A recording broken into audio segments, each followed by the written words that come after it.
बड़ी सुंदर सत्य कथा है। अवश्य पढ़े बरसाने के एक संत की कथा। बरसाने के एक संत की कथा।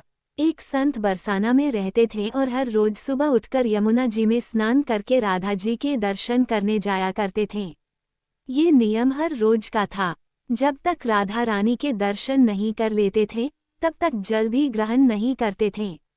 दर्शन करते करते तकरीबन उनकी उम्र 80 वर्ष की हो गई। आज सुबह उठकर रोज की तरह उठे और यमुना में स्नान किया और राधा रानी के दर्शन को चले गए। मंदिर के पट खुले और राधा रानी के दर्शन करने लगे। दर्शन करते करते संत के मन में भाव आया कि मुझे राधा रानी के दर्शन करते करते आज 80 वर्ष हो गए, लेकिन मैंने आज तक राधा रानी को कोई भी वस्त्र नहीं चढ़ाया।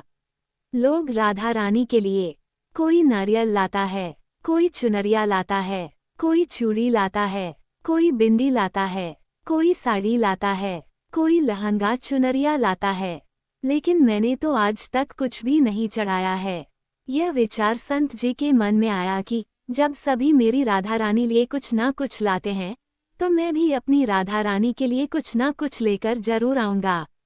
लेकिन क्या लाऊं जिससे मेरी राधा रानी खुश हो जाए? तो संत जी यह सोचकर अपनी कुटिया में आ गए। सारी रात सोचते सोचते सुबह हो गई। उठकर स्नान किया और आज अपनी कुटिया में ही राधा रानी के दर्शन पूजन किए। दर्शन के बाद मार्केट में जाकर सबसे सुंदर वाला लहंगा चुनरिया का कपड़ा लाए और अपनी कुटिया में आकर के अपने ही हाथों से लहंगा चुनरिया को सिला और सुंदर से सुंदर उस लहंगा चुनरिया में गोटा लगाएं। जब पूरी तरह से लहंगा चुनरिया को तैयार कर लिया तो मन में सोचा कि इस लहंगा चुनरिया को अपनी राधा रानी को पहनाऊंगा तो बहुत ही सुंदर मेरी राधा रानी लगेंगी। ये सोच करके आज संत जी उस लहंगा चुनरिया को लेकर राधा रानी के मंदिर को चले। मंदिर की सीढ़ियां चढ़ने लगे और अपने मन में सोच रहे हैं, आज मेरे हाथों के बनाए हुए लहंगा चुनरिया राधा रानी को पहनाऊंगा तो मेरी लाडली खूब सुंदर लगेंगी। ये सोचकर जा रहे हैं। इतने में एक बरसाना की लड़की लाली आई और बाबा से कहती है, बाबा आज बहुत ही खुश हो, क्या बात है? बाबा बताओ ना। तो बाबा ने कहा कि लाली आज मैं बहुत खुश हूँ। आज मैं अपने हाथों से राधा रानी के लिए लहंगा चुनरिया बनाया है। इस लहंगा चुनरिया को राधा रानी जी को पहनाऊंगा और मेरी राधा रानी बहुत सुंदर दिखेंगी। उस लाली ने कहा, बाबा मुझे भी दिखाओ ना आपने लहंगा चुनरिया कैसी बनाई है। लहंगा चुनरिया को देखकर वो लड़की बोली, अरे बाबा राधा रानी के पास तो बहुत सारी पोशाक है, तो ये मुझे दे दो ना। तो महात्मा बोले कि बेटी तुमको मैं दूसरी बाजार से दिलवा दूंगा। ये तो मैं अपने हाथ से बनाकर राधा रानी के लिए लेकर जा रहा हूँ, तुमको और कोई दूसरा दिलवा दूंगा। लेकिन उस छोटी सी बालिका ने उस महात्मा का दुपट्टा पकड़ लिया। बाबा ये मुझे दे दो, पर संत भी जिद करने लगे कि दूसरी दिलवाऊंगा, ये नहीं दूंगा। लेकिन वो बच्ची भी इतनी तेज थी कि संत के हाथ से छुड़ा लहंगा चुनरिया को छीनकर भाग गई। अब तो बाबा को बहुत ही दुख लगा कि मैंने आज तक राधा रानी को कुछ नहीं चढ़ाया, लेकिन जब लेकर आया तो लाली लेकर भाग गई। मेरा तो जीवन ही खराब है, अब क्या करूँगा? ये सोचकर संत उसी सीढ़ियों में बैठे करके रोने लगे। इतने में कुछ संत वहां आए और पूछा, क्या बात है बाबा, आप क्यों रो रहे हैं?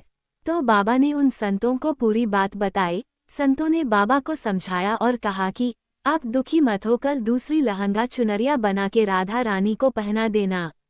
चलो राधा रानी के दर्शन कर लेते हैं। इस प्रकार संतों ने बाबा को समझाया और राधा रानी के दर्शन को लेकर चले गए। रोना तो बंद हुआ लेकिन मन खराब था, क्योंकि कामना पूरी नहीं हुई ना। तो उनमने मन से राधा रानी का दर्शन करने संत जा रहे थे और मन में ये ही सोच रहे हैं कि मुझे लगता है कि किशोरी जी की इच्छा नहीं थी, शायद राधा रानी मेरे हाथों से बनी पोशाक पहनना ही नहीं चाहती थी। ऐसा सोचकर बड़े दुखी होकर जा रहे हैं। मंदिर आकर राधा रानी के पट खुलने का इंतजार करने लगे। थोड़ी ही देर बाद मंदिर के पट खुले तो संतों ने कहा, बाबा देखो तो आज हमारी राधा रानी बहुत ही सुंदर लग रही हैं। संतों की बात सुनकर के जैसे ही बाबा ने अपना सिर उठा करके देखा तो जो लहंगा चुनरिया बाबा ने अपने हाथों से बनाकर लाए थे वही आज राधा रानी ने पहना था। बाबा बहुत ही खुश हो गए और राधा रानी से कहा, हे राधा रानी, आपको इतना भी सब्र नहीं रहा, आप मेरे हाथों से मंदिर की सीढ़ियों से ही लेकर भाग गईं।